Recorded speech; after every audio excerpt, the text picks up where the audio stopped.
சர்க்கரை வியாதினால பாதிக்கப்பட்டவங்கள 2 வகையா பார்க்கலாம் நம்ம. ஒரு சிலருக்கு உடம்பு வெயிட் இன்க்ரீஸ் ஆயிட்டே போகும். வெயிட் இன்க்ரீஸ் ஆகுறதுனாலே அவங்களுக்கு சுகர் கண்ட்ரோல் ஆகாம இருக்கும். ஒரு சிலருக்கு சுகர் ரொம்ப அதிகமாகி வெயிட் லாஸ் ஆக ஆரம்பிச்சிரும். நார்மலா சாப்பிட்டா கூட அவங்களால வெயிட்ட இன்க்ரீஸ் பண்ண முடியாது. நெறைய பேர் சொல்ற விஷயம், டாக்டர் நான் வெயிட் ரொம்ப குறைஞ்சு வயசான மாரி இருக்கேன்னு சொல்றாங்க. ரொம்ப நோய் அதிகமான மாதிரியான ஒரு நிலையில இருக்கேன்னு நெறைய பேர் சொல்றாங்க அப்படின்னு சொல்லி வருத்தப்படுவாங்க. ஸோ நார்மலா உணவு சாப்பிட்டாலும் கூட ஏன் வெயிட் லாஸ் ஆகுது? சுகர்ல இந்த வெயிட் லாஸ் அப்படிங்கிறது என்னென்ன காரணங்களால வருது? இதை சரி செய்யறதுக்கான உணவு முறைகள் என்ன? மருத்துவ முறைகள் என்ன? அதை பத்தி நம்ம இன்னைக்கு பார்க்க போறோம்.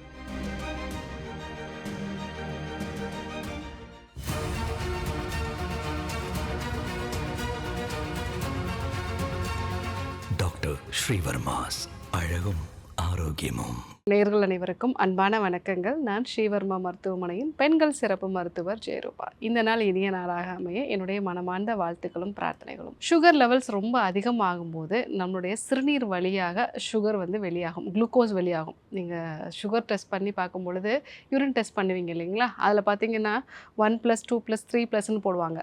ஸோ இந்த மாதிரி நம்ம உடம்புல இருந்து புரோட்டீனும் வெளியாகும், அதே மாதிரி சுகரும் வெளியாகும். ஸோ அந்த மாதிரி வெளியாகும் பொழுது எல்லாமே நம்ம உடம்புக்கு தேவையான அந்த சத்து பொருட்கள் கிடைக்காது. அதே சமயத்தில் செல்களுக்குள்ள தேவையான அந்த சுகரும் போகாது. ஏன்னா high level of insulin resistance இருக்கும். ஸோ ஒரு பழமொழி சொல்லுவாங்க, ஆறு நிறைய தண்ணி போனாலும் அதை எடுத்து குடிக்க முடியல அப்படின்னு சொல்லுவாங்க. அதே மாதிரி தான் நம்ம ரத்தம் முழுவதுமாக சுகர் நிறைய இருக்கும். ஆனால் செல்களுக்குள்ள இந்த சுகர் போக முடியாதனால அதுவும் டயர்டாக ஆகிடும். நீங்கள் பசிக்குதுன்னு சொல்லி திருப்பி திருப்பி சாப்பிட்டுட்டே இருப்பீங்க. ஆனால் அந்த அதிகப்படியான சுகர் யூரின் வழியாக உங்களுக்கு வெளியாகிடும். ஸோ இதனால் உங்களுடைய உடம்பு வெயிட் குறைய ஆரம்பிக்கும். ஏன்னா உங்களுடைய செல்களுக்கு தேவையான எனர்ஜி கிடைக்காதனால உங்கள் பாடி என்ன பண்ணும்? ஸோ ஃபேட் செல்லில் இருந்தும் மசில் செல்லில் இருந்தும் தசை செல்களில் இருந்தும் அதை குளுக்கோஸாக மாற்றி உங்கள் உடம்புக்கு தேவையான எனர்ஜியை கொடுக்கறதுக்கு முயற்சி பண்ணும். ஆனால் அதுவுமே பலனளிக்காதனால தான் உங்களுக்கு தசைகள் எல்லாமே பலகீனமாகி உங்களோட வெயிட் இன்க்ரீஸ் ஆகிட்டுருக்கு. ரெண்டாவது விஷயம், உங்களுக்கு அந்த சுகர் லெவல் ரொம்ப அதிகமாக போகும்போது, எஸ்பெஷலி அதிகப்படியான மன அழுத்தம் இருக்கும்போது, இந்த கார்டிசால் லெவல் அதிகமாகுது அப்படின்னா அது குளுக்ககான் அப்படிங்கிற இன்னொரு ஒரு ஹார்மோனோட லெவலையும் அதிகப்படுத்திடும். ஸோ இதனோட வேலை நம்ம தசைகள்லையும் கொழுப்பு செல்கள்லையும் இருக்கக்கூடிய ஃபேட் எல்லாத்தையுமே குறைச்சி, அதே மாதிரி இந்த மசில் இருக்கக்கூடிய ப்ரோட்டீன் எல்லாத்தையுமே மாற்றி குளுக்கோஸாக மாற்றுறது தான். ஸோ இந்த காரணத்தினால தான் உங்களோட உடம்பு வெயிட் குறைய ஆரம்பிக்குது. இதை எப்படி நம்ம சரி பண்ணுறது? ஃபர்ஸ்ட் திங், உங்களுடைய சுகரை நீங்கள் கண்ட்ரோலில் கொண்டு வரணும். ஸோ அதற்கு மூலிகைகள் நம்ம எடுத்துக்கிறது நல்லது. உணவை நல்லா மென்று சாப்பிட்றது நல்லது. மெக்னில் சூர்ணம், அதே மாதிரி டயாகேர் சிரப், இந்த வகையான மருந்துகளை நம்ம எடுத்துக்கலாம். உணவுப் பொருட்களை பொறுத்த வரைக்கும் முளைக்கட்டிய பச்சை பயிறு இது ஒரு அற்புதமான உணவு. மெயினாக சுகர் பேஷண்ட்ஸ்க்கு வெயிட்டை இன்க்ரீஸ் பண்ணணும் அப்படின்னா இந்த முளைக்கட்டிய பச்சை பயிறு எடுத்துக்கலாம். ஏன்னா ஒரு நாள் நீங்கள் முளைக்கட்டும் போது அதில் ப்ரோட்டீன் நம்ம செரிமானத்துக்கு ஏற்ற மாதிரி 30% அதிகரிக்குது. டெய்லி காலையில் ஒரு கைப்பிடி அளவு இல்லை ஒரு கப் அளவுக்கு முளைக்கட்டிய பச்சை பயிர் நம்ம எடுத்துக்கிட்டோம் அப்படின்னா வெயிட் இன்க்ரீஸ் ஆக ஆரம்பிக்கும். ரெண்டாவது, நம்ம எப்பெல்லாம் சாப்பிடணும்னு தோணுதோ, அதாவது ஏதாவது ஸ்நாக்ஸ் சாப்பிடணும்னு தோணுதோ அந்த சமயத்தில் பொட்டுக்கடலை எடுத்துக்கலாம். ஸோ இந்த பொட்டுக்கடலை அதிகமான ஃபேட்டும் இருக்காது, அதே சமயத்தில் ப்ரோட்டீன் லெவலும் அதிகமாக இருக்கும். ஸோ ஸ்நாக்ஸுக்கு பதிலாக, மற்ற ஸ்நாக்ஸுக்கு பதிலாக நீங்கள் பொட்டுக்கடலை எடுத்துக்கிட்டிங்கன்னா வெயிட் இன்க்ரீஸ் ஆகும்.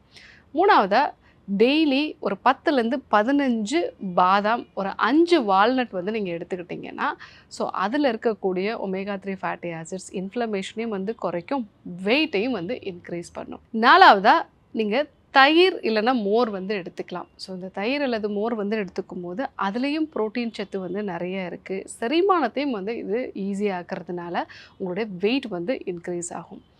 அஞ்சாவதாக, டெய்லி 2 நாட்டுக்கோழி முட்டை வேக வச்சது காலையில் பிரேக்ஃபாஸ்ட்டுக்கே எடுத்துக்கோங்க. இதில் ப்ரோட்டீனும் நல்ல கொழுப்பும் இருக்கிறதுனால உங்கள் உடம்புக்கு இன்சுலினே தேவை இருக்காது. இதுவே உங்கள் தசைகளுக்கு தேவையான அந்த வலுவை கொடுத்து உடம்பு வெயிட்டை நல்லாவே இன்க்ரீஸ் பண்ணும்.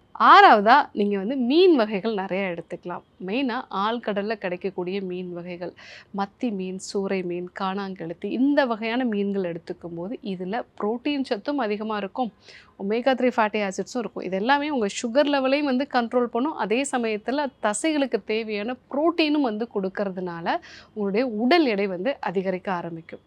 7வதா நீங்கள் நாட்டுக்கோழி வந்து எடுத்துக்கலாம். ஸோ நாட்டுக்கோழி எடுத்துக்கும் போது அதுலேயும் வந்து நிறைய புரோட்டீன் வந்து இருக்கிறதுனால வாரத்தில் ஒரு நாளோ அந்த மாதிரி நீங்கள் மாதத்தில் ஒரு 2 வாட்டியோ எடுத்துக்கும் பொழுது உங்களுடைய வெயிட் நல்லாவே வந்து இன்க்ரீஸ் ஆக ஆரம்பிக்கும். 8வதா வேக வச்ச கொண்டைக்கடலை வந்து எடுத்துக்கிறது. இந்த வேக வச்ச கொண்டைக்கடலை காலை உணவாக நம்ம வந்து எடுத்துக்கலாம். அந்த மாதிரி எடுத்துக்கும் பொழுதும் உங்களுடைய தசைகள் வந்து நல்லா இம்ப்ரூவ் ஆக ஆரம்பிக்கும். ஸோ வெயிட்டும் வந்து உங்களுக்கு இம்ப்ரூவ் ஆக ஆரம்பிக்கும். 9வதா அசைவம் சாப்பிடாதவங்க பன்னீர் வந்து எடுத்துக்கலாம். இந்த பன்னீரை பொறுத்த வரைக்கும் 100 கிராம் அளவு இருக்கக்கூடிய பன்னீரில் வந்து 18 கிராம் வந்து புரோட்டீன் இருக்குது. ஆனால் அதில் வந்து 30 கிராம் அளவுக்கு ஃபேட் இருக்குது. ஸோ ஒருவேளை கொலஸ்ட்ரால் அதிகமாக இருந்தது அப்படின்னா நீங்கள் இதை அவாய்ட் பண்ணிடுறது நல்லது. அளவாக எடுத்துக்கிறது நல்லது. ஸோ பன்னீர் வந்து எல்லாருமே வந்து எடுத்துக்கலாம். ஒன்லி கொலஸ்ட்ரால் அதிகமாக இருக்குன்னா இதை நீங்கள் கொஞ்சம் அவாய்ட் பண்ணிடுறது நல்லது. பட் தசைகள் நல்லா இம்ப்ரூவ் ஆகணும் அப்படின்னா பன்னீரும் ஒரு ஆப்ஷனலாக வந்து நம்ம வச்சுருக்கலாம். ஸோ இந்த உணவுலாம் நம்ம வந்து எடுத்துக்கும் பொழுது உங்களுடைய வெயிட்டும் வந்து நல்லா இம்ப்ரூவ் ஆகும். நீங்கள் ஃபஸ்ட்டு எனர்ஜெட்டிக்கான ஒரு நபராக மாறுவீங்க. ஸோ இந்த சுகரில் வெயிட் லாஸை விட அவங்க ரொம்ப டயர்டாக ஃபீல் பண்ணுவாங்க. எப்போவுமே படுத்துகிட்டே இருக்கணும் போல் வந்து இருக்கும். எந்த வேலையும் செய்யாமல் நான் படுத்துகிட்டே இருந்தால் கொஞ்சம் கம்ஃபர்ட்டாக இருக்கேன் டாக்டர் அப்படின்னு வந்து சொல்லுவாங்க. சின்னதாக ஒரு வேலை செஞ்சால் கூட இப்போ கை வச்சு வந்து ஒரு சமையல் வேலை பண்ணுறாங்கன்னா ஷோல்டரில் வந்து பெயின் வந்துடும். கொஞ்சம் தூரம் நடந்து போகிறாங்கன்னா மூட்டு வலி வந்துடும். ஸோ இந்த எல்லா விஷயமுமே வந்து தசைகளோட இழப்புனால வரக்கூடியது தான். ஸோ அதனால் இந்த உணவுகள்லாம் நீங்கள் எடுத்துக்கிறது நல்லது. அதே போல் உங்கள் சுகரை கண்ட்ரோலில் வச்சுருக்கிறதுக்கான மூலிகைகளோ இல்லை மருந்துகளோ வந்து எடுத்துக்கிட்டிங்க அப்படின்னா ரொம்பவே நல்லது. இன்னொரு அற்புதமான உணவு என்னென்னா முளைக்கட்டிய வெந்தயம். முளைக்கட்டிய வெந்தயத்தை ஒரு கைப்பிடி அளவு காலையில் நீங்கள் எடுத்துக்கிறீங்க. ஸோ சேலட் மாதிரி பண்ணி நீங்கள் எடுத்துக்கிறீங்க அப்படின்னா அதை பற்றி 2018 ஒரு ரிசர்ச் வந்து நடந்திருக்குது. அதாவது ICMRல இந்தியாவில் இருக்கக்கூடிய அந்த ரிசர்ச் அகாடமியில் வந்து நடந்த ஒரு ஆராய்ச்சியில் முளைக்கட்டிய வெந்தயம் சாப்பிட்றவங்களுக்கு சுகர் லெவலும் வந்து குறையுது. அதே போல் வெயிட்டும் இன்க்ரீஸ் ஆகுது அப்படிங்கிறதையும் வந்து கண்டுபிடிச்சிருந்தாங்க. ஸோ முளைக்கட்டிய வெந்தயம் வந்து நம்ம சாப்பிடலாம். ஸோ இன்றைக்கி சர்க்கரை வியாதினால் பாதிக்கப்பட்டவங்க உடல் எடை குறையுது அப்படின்னா அதற்கான காரணங்கள்லாம் என்ன, இதை சரி செய்கிறதுக்கான உணவு முறைகள்லாம் என்ன, என்னென்ன மருந்துகள் எடுத்துக்கலாம் அப்படிங்கிறத நம்ம பார்த்தோம். கண்டிப்பாக ஃபாலோ பண்ணி பாருங்கள். யாருக்கெல்லாம் இந்த விஷயம் தேவைப்படுமோ அவங்களுக்கும் இதை சொல்லுங்கள். இதே போன்று இன்னொரு அற்புதமான தகவலோடு உங்களை சந்திக்கிறேன். நன்றி, வணக்கம். அறுவை சிகிச்சையில்லா குணம் இது ஆயுட்கால நிவாரணம். டாக்டர் ஸ்ரீவர்மாஸ்.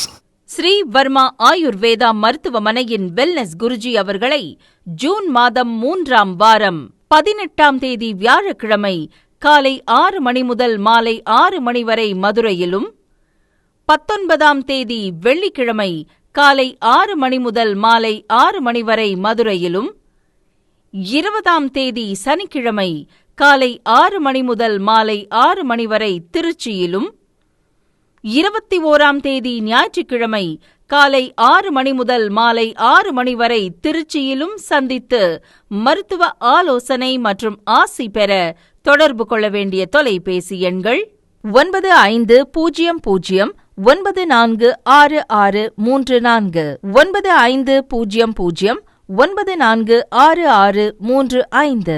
ஆச்சார்யா டாக்டர் ஸ்ரீவர்மா அவர்களிடமும் வெல்னஸ் குருஜி அவர்களிடமும் நேரடியாக பயிற்சியும் ஆசியும் பெற்ற doctor Hemala Tiruvallur, doctor Aneesh Fathima Ambattur, doctor Surya Kodambakkam, doctor Jayarupa Manapakkam, doctor Radha Velachery, doctor Jayakanthan Pondicherry, doctor Pooja Tiruvannamalai, doctor Saraswathi Salem, doctor Suryabharathi Trichy, doctor Abirami Thanjavur, doctor Abina Mubisha Madurai, doctor Jebashin Nagercoil, doctor Malathi Coimbatore, doctor Sonali Hosur, doctor Guna Apsara Bangalore, doctor Navneeth Hyderabad, doctor Siddhanath Mumbai.